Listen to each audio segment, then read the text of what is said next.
Makes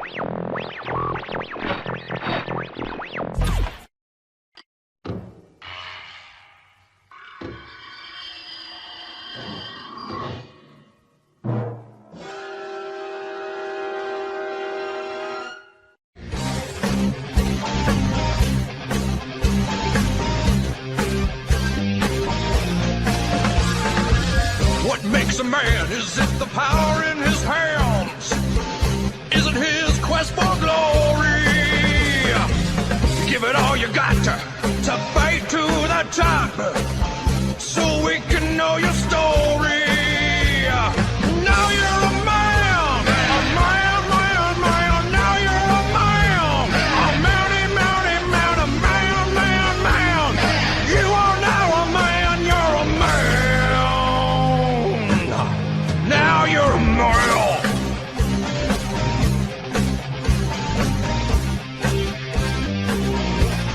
Live it.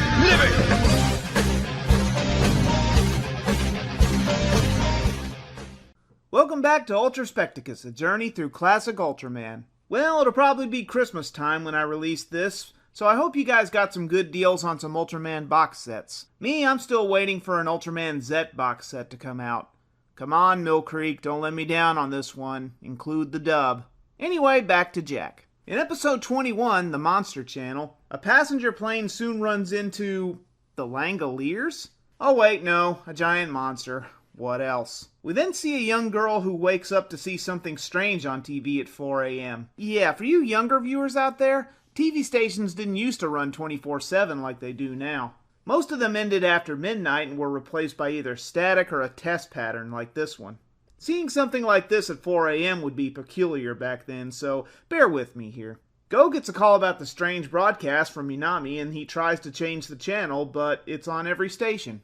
南さん、そっちに映ってるか。信じられませんが確かに映っています。あれは日本の旅客機じゃないですか。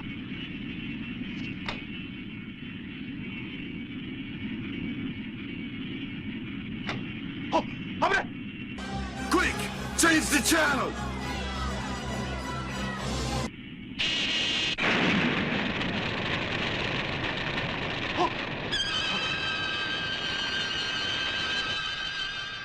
Naturally, the Mat Crew is called in to deal with this case. Minami and Go tell Kato about this, and he tells them of other passenger plane crashes. No way is this a coincidence. They wonder how someone could broadcast such a thing from that high up in the air, and that's exactly what their job is to find out. They look around the scene of the crime in a mat arrow and hear a strange signal on radar. And here we see the culprit, named Beacon. This flying gremlin eats radio waves and has the power to transmit them.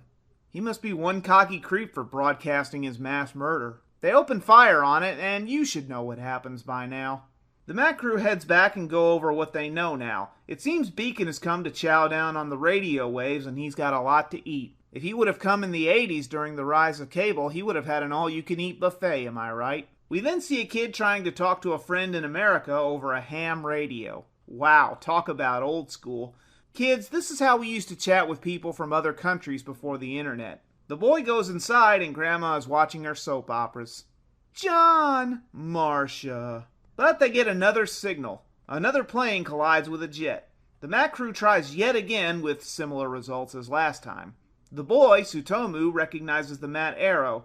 You think this was a self-referential jab?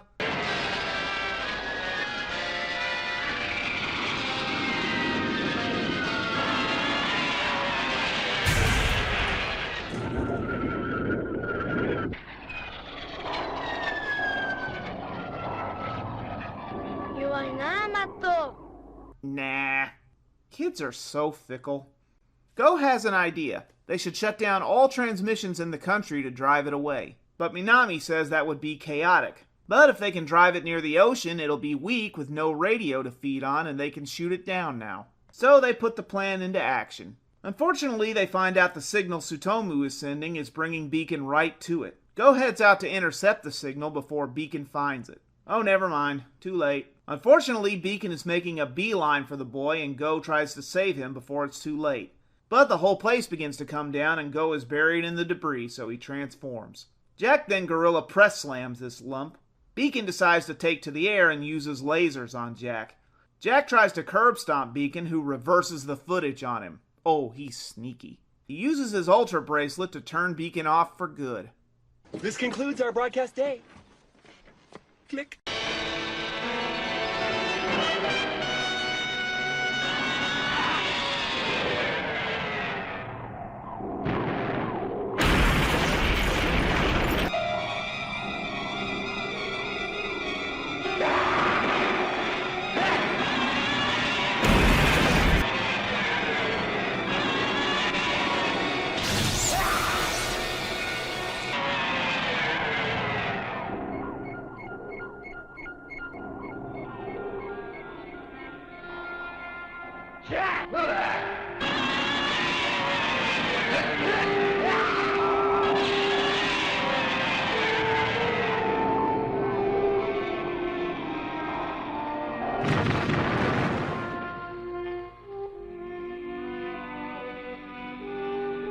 In episode 22, Leave This Monster to Me, we see a...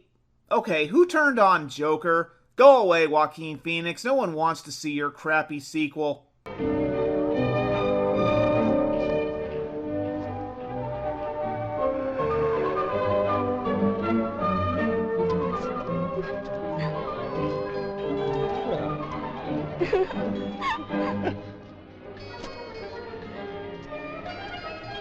Well, after whatever that was, this clown runs into a monster. But never mind that, Kato is being transferred? Wait, what? The captain is leaving? Yes, Kato is leaving, for good.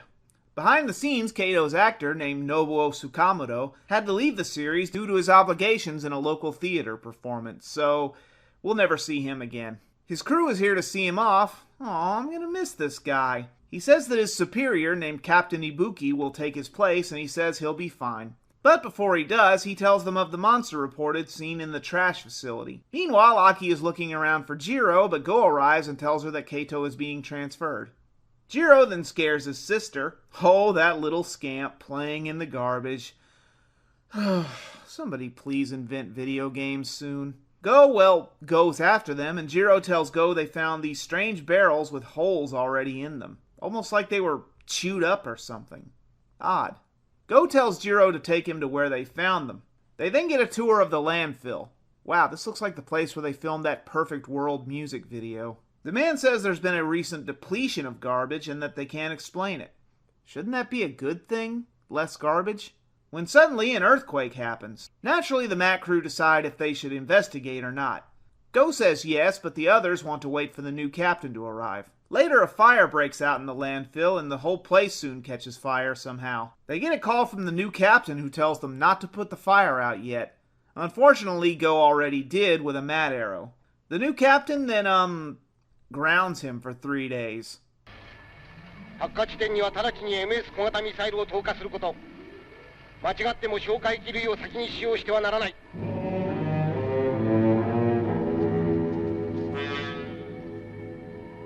バット隊員郷秀樹です。出火にはすでに炭酸ガス消火器を使って鎮火させました。郷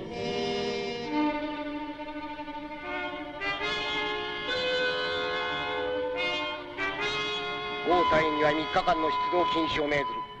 You're not my dad! Well, you're not. You're my boss. I think he means suspend Go for 3 days, but let's not split hairs. Go protests this, and the new boss isn't listening. He says Go may have accidentally caused an underground monster to surface.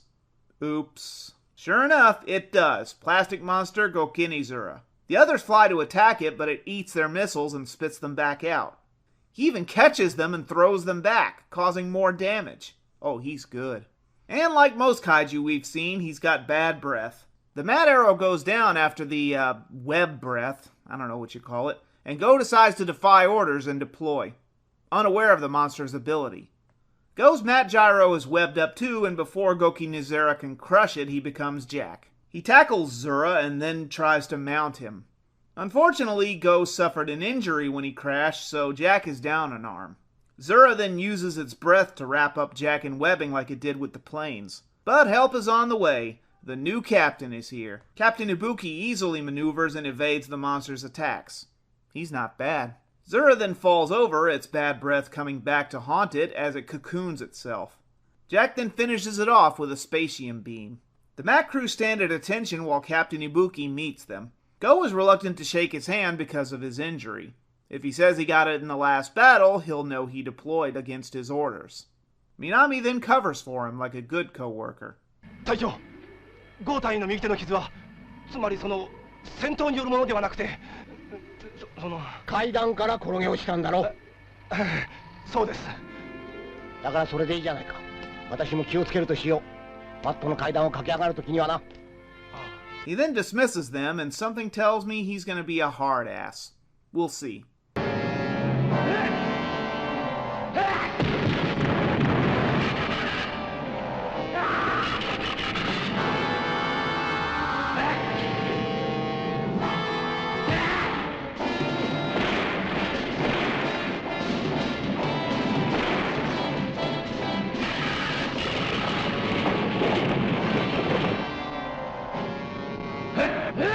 プラスチック怪獣ゴキネズラにマットジャイロが潰された時、ゴー隊員は右手を痛めた。そのためにウルトラマンは苦しい戦いを展開していた。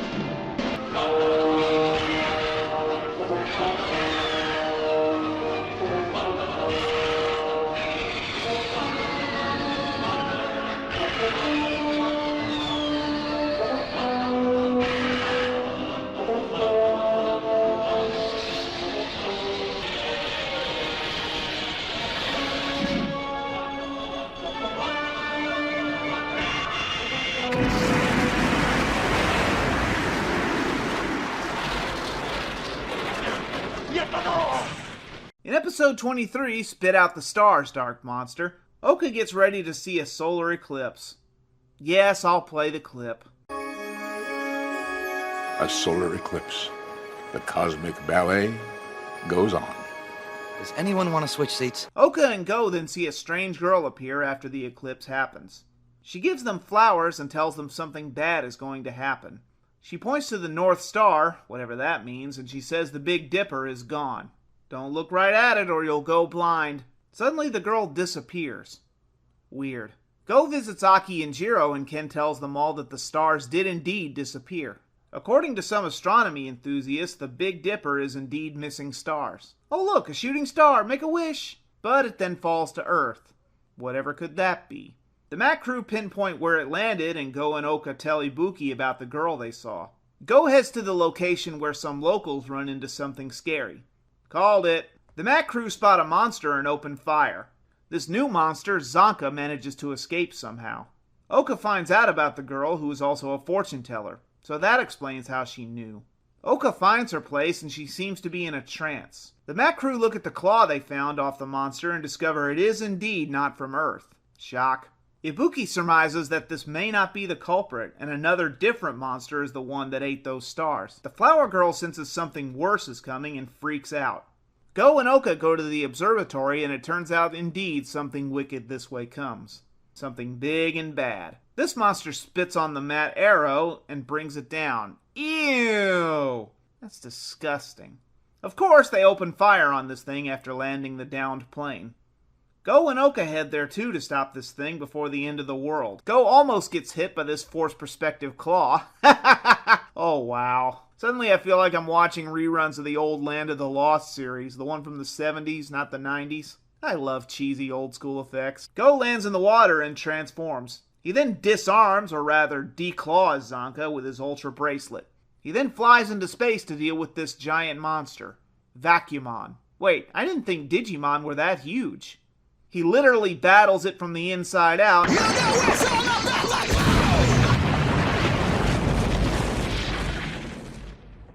and the stars are back where they belong. What a relief.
episode 24, Horror, Birth of the Apartment Monster, yet another monster has come to Earth, but scientists caught this one so they could study it. A young boy named Akio is bored playing with his kaiju toys and wishes his dad would come home. Oh great, another one of those kids. Akio goes outside and tries to invite friends over to play, but gets shunned. Poor kid. I'm introverted, so this hits close to home. Nobody comes to play with me either. Jiro tells the others about the monster they found and they run to see it. Go says it must be destroyed. Wow, Joe Bob was right. The message of that movie is, all right, they're different, let's kill them. After they blow it to bits, Akio takes a piece of the monster home with him. I'm sure this won't be problematic at all. They then burn up the remains. This reminds me of something. Be careful. Don't lose any of that stuff. That's concentrated evil. The boy sticks the chunk of monster on the wall for some reason. Then it begins to boil? Huh? Suddenly it becomes a drawing on the wall. お前、弱い怪獣だな。人間に捕まえられてバラバラにされちゃって。だらしのない宇宙怪獣だよ。強い怪獣にならなきゃ。そうだ。背中をレーザー光線も弾き返す鎧よりも硬い甲羅をつけた方がいい。Oh great, now Gamera will see you in court, kid. いいぞいいぞ。鼻に鋭い角。そうだ。背中にも角が2本。怒るとくるって回って前を向く。普段は後ろ向きでいい。次は尻尾をどうするかだ。そうだ。戦うとき尻尾から熱光線を出す。Akio dubs the monster King Strong, not to be confused with the King of Strong Style. The next day, the drawing has gotten bigger and is glowing. Be careful what you wish for, kid. Later, the boy's mother is shocked to see the apartment walls are clawed up. She then hears the drawing growl and she realizes something is very wrong. The Mat crew come over and they question the boy about what happened. He tells them he found a piece of the monster and stuck it to the wall. They decide to destroy it, but he begs them not to. He tells them it won't work and they try anyway. Sure enough, their guns do nothing, except wake it up. Bad idea. He warned you. Well, King Strong breaks out of the wall and is fully giant-sized now, bringing the apartment crashing down. Akio wants to see it, but Go goes after him. He gets stuck in the elevator and asks King Strong to help him. 開けてくれ！開けてくれよ！キングストロン！頼む！ I'll savor you! Go reaches the elevator and helps get Akio out. He tells him to run, but Go is buried inside the elevator. Go turns into Jack and battles King Strong, who uses fire breath on him. Jack is bounced around by King Strong and Jack goes for a new move. He spins his arm so fast that it kicks up a smoke screen. Somebody's been reading The Flash. King Strong blasts Jack with a devastating ray, which injures him. Jack goes for his Ultra Bracelet, but he gets hit and loses it. Akio yells at him where King Strong's weakness is. He retrieves his Ultra Bracelet and finishes it off with one shot. Akio and his mom cheer for Jack and Go returns safely.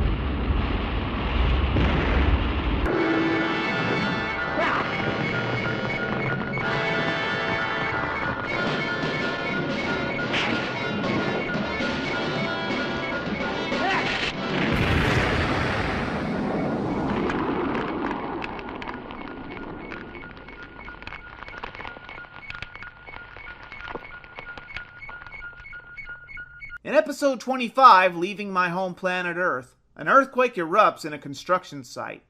Or was it? Of course, the Mat crew find out it was no mere earthquake and they go to have a look-see anyway. It seems something from a distant planet is causing this. The foreman says he found the metal they're using in Aino Village. Ibuki orders a geological survey to ascertain why an alien planet is causing this disruption. We find out Minami is from Aino Village and he was bullied a lot. What are the odds we see a kid being bullied too? This boy, Rokusuke, stands there and takes abuse and doesn't stand up for himself. Called it! なんだその格好は。またびしょびしょにして。すぐたちに逃げられたのか。じゃあどうしたんだ。お前がわざとやったのか。どうなんだ。まったくしょうがないジャミっ子だなお前は。Minami and Go do some snooping around and suddenly a monster appears in the village. The kids run away and Go and Minami return fire in their mat gyros. Man, they got there fast. The scientists discover it is indeed not of this Earth. It's a meteorite from planet Zagreus. The mat crew return to Aino Village and alert the representatives. The kids try to sneak a peek, but they tell them it's too dangerous and shoo them away. Ibuki explains the situation to the locals.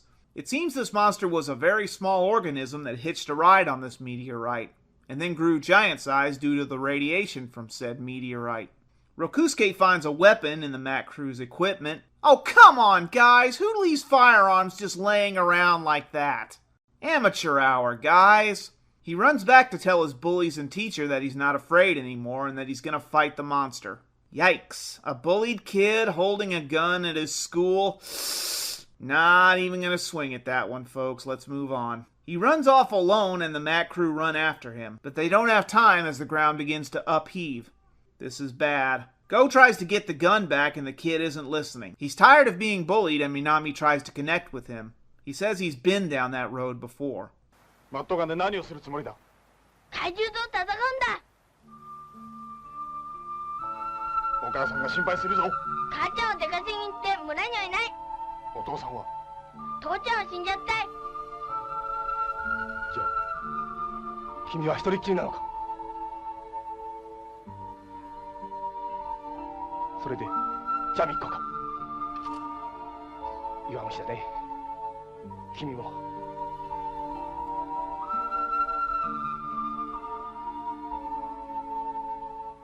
友達からいじめられても喧嘩なんか怖くてやったことがない。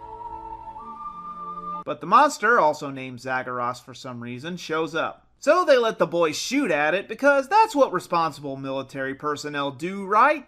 Arm the children. What do we do? Arm children! Do you see how Hitler got started? That was a social experiment and you failed miserably. All joking aside, this is a very bad idea. Children and guns do not mix. Ever. The others launch in their arrows to provide assistance. The monster, meteorite monster Zagreus, causes another rock slide which buries our heroes and the kid. Go becomes Jack and it's time for a showdown.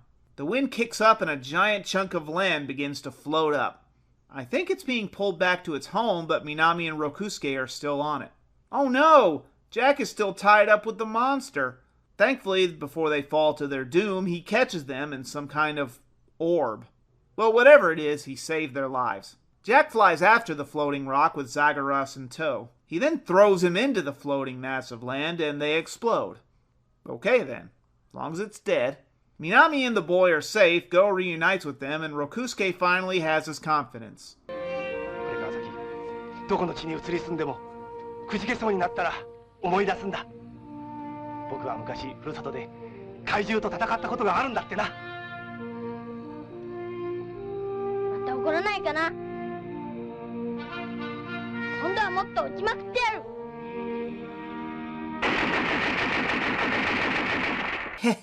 る。Yeah, that's great. Give me the gun back now, please.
In episode 26, Mystery Homicidal Beetle Incident, Go talks about a gift he got for Aki that Minami helped him get. They notice something strange land in town, and Go tries to get a closer look.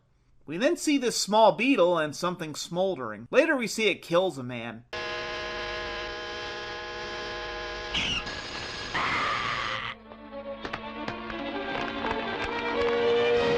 This scarab must belong to the Reach. Where's Jaime Reyes when you need him? Aki prepares for another date with Go while Jiro bugs her.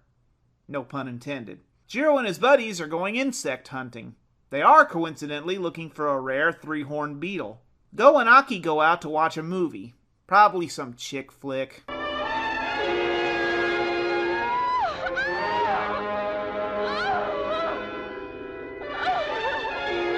A vampire movie? Okay, seriously. Go marry that woman. This looks like a Japanese remake of Plan 9 from Outer Space. Go gets a call about what I like to call the beetle murder, so they have to cut the date short. Seems like this killer bug is going after people who use electronics, like hair dryers and electric shavers. Go sees the same kind of lipstick at the scene of the crime that he got Aki. Meanwhile, the beetle claims another victim. Aki is walking home and the beetle flies around her. She swats it away, but it gets back up. Strong bug.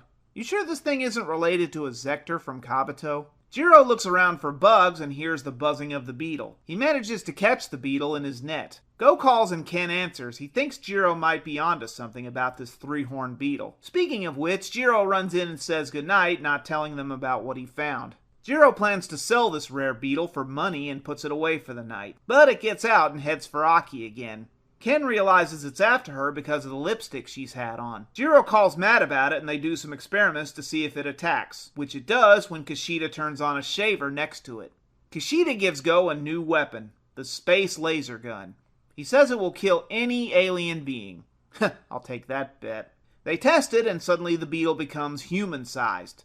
Ibuki tells him not to shoot it again because it's feeding on the lasers somehow. Oh, good one, Kushida. It's the rays! It's feeding on them! What should I do? Shoot it some more. But it seems to be feeding on the rays. Then stop shooting it. Do what now? Oh. By the way, nice touch with the shooting range being full of old monsters as targets. Very classy. Very clever. It gets away and Go flies in a gyro to look for it. It soon becomes giant size and digs its way into the ground. Ibuki and Oka try to open fire to fish it out. Go crashes and becomes Jack. Time to squash this bug for good. This giant beetle, insect monster Nokogolin, blasted Jack, but he misses and hits the tower instead, knocking it over. Jack's color timer goes off and it blasted Jack again.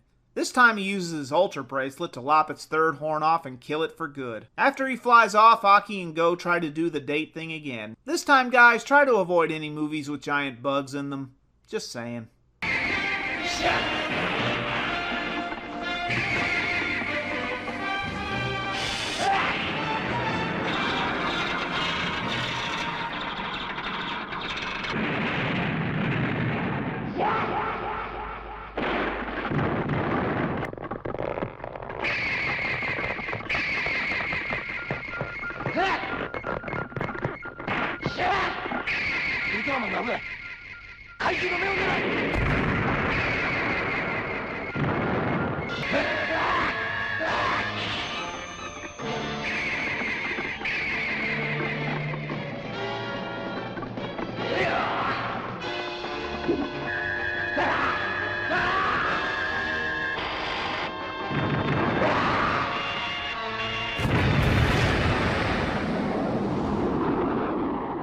In episode 27, Go to Hell with This Blow, a new monster appears and begins cutting statues in half with its saw blade hands.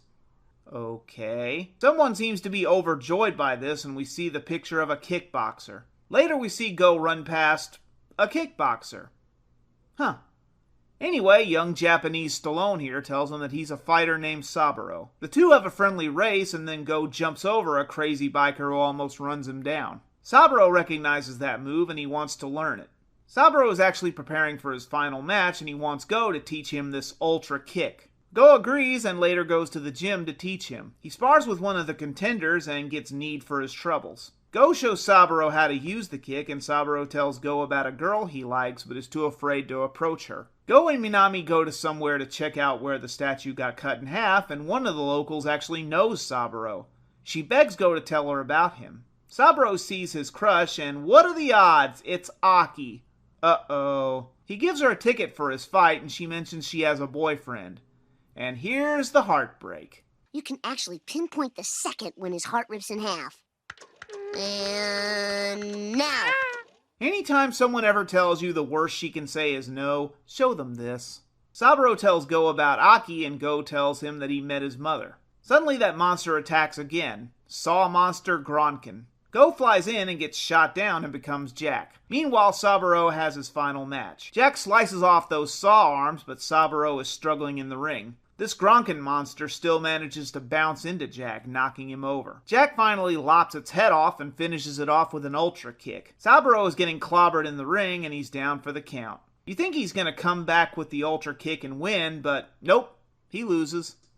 That was kind of anticlimactic. Go runs into Saburo and asks why he didn't use the kick. Saburo lies and said he got distracted. He decides to leave and bids fare thee well to Go, to see his mother, and he thanks him for helping him out. Well, he taught you a move you didn't really use, and he inadvertently ran into your mom, so I'm not sure how much he helped back there. Whatever.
In episode 28, Ultra Operation Special Attack, Go and Ken ride around the town as Tokyo is covered with smog. They hear reports about a typhoon causing an American plane to go down. It seems there's been a string of odd typhoons around the world. This is not the first. Soon after, it disappears. It seems the Mac crew were following it but lost track of it. Go and Kishida fly out to see if they can pinpoint it. This is obviously no ordinary storm. They find nothing, but later the typhoon kicks up again, this time not far from Tokyo. A small village is ravaged and we see something strange in it. Something is causing this storm. The locals see something out in the water, like two lights. The typhoon keeps disappearing and the Mac crew get the call about suspicious lights in the ocean. Later that day, Go, Ken, and Jiro see a giant jellyfish? Go calls the others and Ibuki orders them to head out to intercept it. This thing is what's been causing the typhoon. It seems to be docile for now, but it needs to gather energy, then it can release the storm again. Oka has an idea. Freeze it. Ibuki likes the idea and everybody except Go is ordered to fly out. The Mad Arrows see it floating around and this evil jellyfish begins to lay waste to an oil refinery. Before they can fire the missiles, the typhoon kicks up again. The Mac crew lose control of the arrows and Go has decided he's sat back long enough. He becomes Jack and flies out to help them. This jellyfish monster, Typhoon Monster Veracane, turns out to be trouble for Jack. It easily beats him down. The storm seems to be giving him the home field advantage.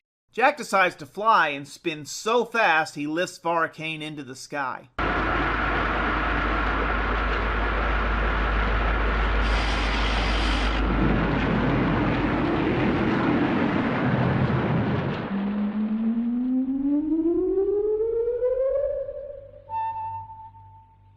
What happened?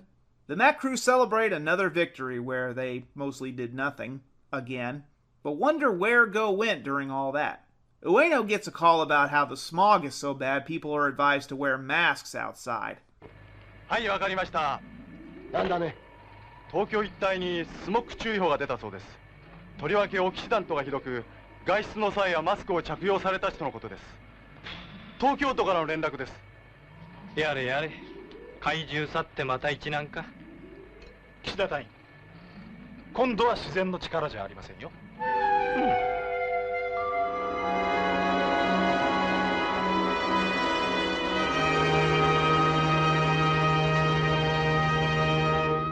Well, that episode ending was very Ultra Q-esque.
In episode 29, Jiro rides a monster. Jiro goes to play with his friend, but they're not here, so he decides to wait. He finds a strange box that this guy says nobody can open. Oh no! That looks like the lament configuration! Jiro, put it down. Jiro, you don't want these guys after you. Trust me on this. He bumps into Go, who wonders what's in the box too. Go is supposed to be at work, and his co-workers do a crappy job of covering for him. He arrives late and he boards the new vehicle, the Space Arrow. He's heading up for a routine checkup of Space Station number 5. Meanwhile, Jiro and his pals are playing a weird version of Leapfrog.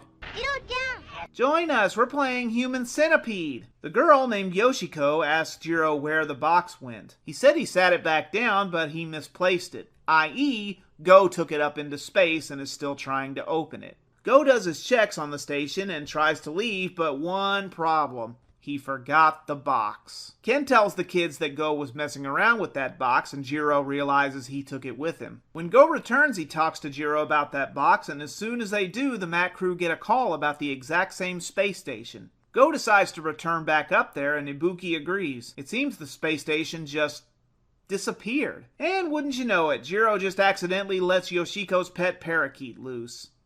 Man, this is just not her day. まもなくドッキング用意です。コンピューターの計算通り飛行してます。非常に正確です。異常事態発生です。ステーションナンバー5が見当たりません。そんなバカなことがあるか。ナンバー5は空間に接している衛星だぞ。移動するわけはない。ドッキングの時に余分な力が働いて宇宙へ飛び出したんじゃないかな。こちら息吹だ。ゴー、燃料がなくなるまで飛んで探し出すんだ。いいな。はい。He goes to catch it, but he then finds a downed ship. He foolishly goes inside and gets locked in. Hours pass and Jiro is stuck inside. Go looks around for the space station but doesn't find it and returns back to base. They pick up a signal from the missing space station and find out it's in Tokyo. They trace the signal while Ken goes looking for Jiro, who's missing. Go and Minami locate it, but they soon discover number 5 is alive. Jiro is tossed around the station in true Star Trek fashion, and Go alerts Ibuki to what's going on. The gyros launch and go to open fire, but Minami tells them not to because someone is trapped in there. Go hears him and tries to contact him. Unfortunately, the station-shaped monster, hermit crab monster Yadokarin, flies off. The Mat crew get ready to try and open fire without hitting the ship, while Jiro finally opens the box. And what's inside is... well, I might as well just show you. 開いたぞ箱が開いたぞジローちゃんの声だわジローちゃん、よしこ、どうしたのよしこちゃんの箱は開いたんだえ開いちゃったのなんだいこの汚いものは絶対秘密にしてよそれはね、へそのお母さんのお腹の中にいる時時に私とお母さんをつないでたパイプよ。ほんと。それを持ってるとね、長生きできるのよ。とにかくちゃんとしまっておいてね。わかった。Go is lowered down and tries to rescue Jiro from the capsule. He rescues him, but now they need to find a way out. Go opens the escape hatch and tries to wound this monster by blasting it. Go then, suddenly transforms when the base falls off. I guess Jiro didn't see it, or he passed out, or what? Jack tackles this shellless crab monster. He then gives it some noogies, and then we cut to Jiro, who was knocked out cold. Oh, well, that answers that question. Did he get hit in the head, or did Go knock him out so he could transform? Either way, I guess he didn't see Go transform after all. Jack then goes for a Boston Crab. Ha! Get it? Then the gyros drop bombs on it, and Jack uses his Ultra Bracelet to summon the Ultra Lance, which pins the monster down. He then blasts it for good measure. Jiro wakes up in the hospital, safe and sound. Go and Yoshiko check on him, and Go and Ken try to open the box, but they can't figure it out.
In episode 30, The Cursed Bone God Oxter, Ken and Jiro go walking in the forest. Looks like the forest from Evil Dead. Don't pick up any books with strange faces on them, I'm warning you. They find some kind of shrine where cows were worshipped. They find paintings of cows and run into an old man who lives in the forest. They also run into two explorers, and they all decide to spend the night at the old man's cabin. That night there's some earthquake, and Jiro thinks it could be a monster. And he's probably right. They go to investigate the next day and find remains of cows and water buffaloes. 地質の変動があってだね、この水もなく餌もなくなってこの水牛の骨がここにあるとこう来てんだ。じゃあ、それじゃあそこの神社に祀ってある神様の石はもしかするとこの水牛の骨に関係があるかも。三谷君、はい、どんどん標本用に持ってく。はい、先生、ただいま。自信が湧いてきましょうね。Oh boy, someone is gonna make a History Channel documentary out of this, I just know it. Ancient aliens built it. To be fair, we do know that aliens are friends with cows. Moo moo moo. The two explorers dressed like Teddy Roosevelt here decide to remove the bones from the shrine and take them back to the city for analysis. Ken warns them they should leave this place alone and not do that, but they don't listen. Then they go missing. Someone or something took offense to them removing the sacred bones. Sure enough, a monster named Oxter kills them by spitting crazy foam on them. Gross. The others go back to the shrine but are attacked too, and the old man is dragged away by some giant tongue. Well, that's what it looks like. It's too small to be Gene Simmons. Well, the Mac crew are alerted about this and they go to check it out. When they do, they're greeted by the monster Oxter. Luckily, they land safely and run into Ken and Jiro. Go and Ibuki are brought up to speed by them, who tell them what's going on. Oxter appears again and Go opens fire on it. It gets away somehow. Ibuki calls for backup and the arrows launch. Well, one of them. It's just the same shot used twice. Okay, watch. See? And there. Same shot used twice. Continuity? The gang comes to the conclusion that Oxter is guarding the bone graveyard. And because they trespassed, well, he's pissed. The Mac crew moves in and opens fire from the ground and the air. One mad arrow gets shot down. Oka and Ibuki crash in the water. They're trapped and they're slowly drowning. Go dives in the water and transforms into Jack. He saves them from drowning and takes the bull by the horns. They then take the fight underwater. Ultraman can't fight freely underwater, so he tries to get some air, but Oxter drags him back down. Jack uses his Ultra Bracelet to evaporate all the water. Pretty clever. Turns out Oxter can only breathe underwater, so Jack, lets him suffocate for a while and then blasts him. He then, decomposes him. The shrine then falls over and the remains of Oxter sink into the earth. Wow. Overkill much, Jack? Everybody stands and ponders how these remains became a monster. Jiro feels kind of sorry for it. Me too, kid. I think Jack went way too far back there, but that's just me.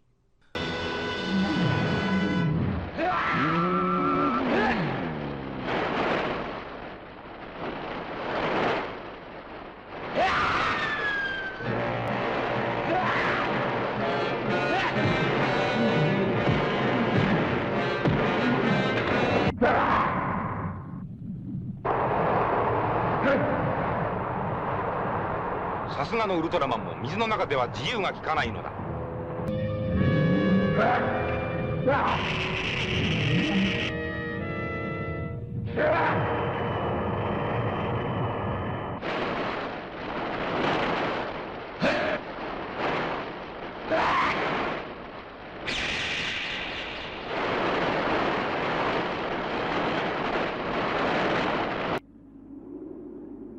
オクスターは長い間水の中で暮らしているうちに水中でしか呼吸ができなくなっていた。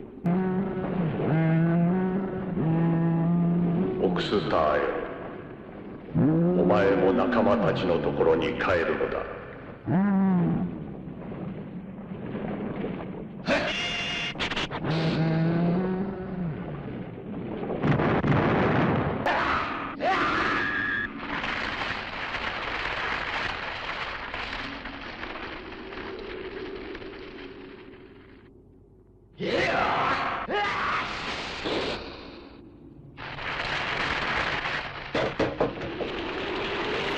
Well, that's it for now. Check back next time when we'll see a kid with telepathic powers. Yes, another one of those. Alien vampires. And some old friends will return. And some old foes as well. And I'll see you in the land of light.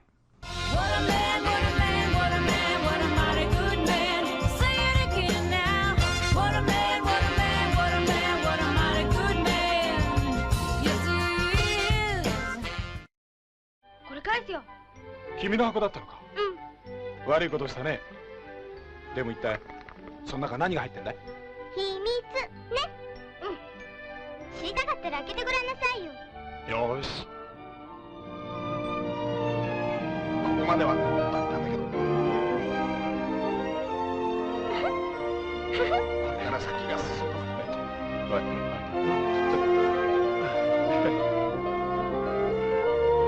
あ、それだそれだそれじゃ。おかしいな。貸してごらんなさい。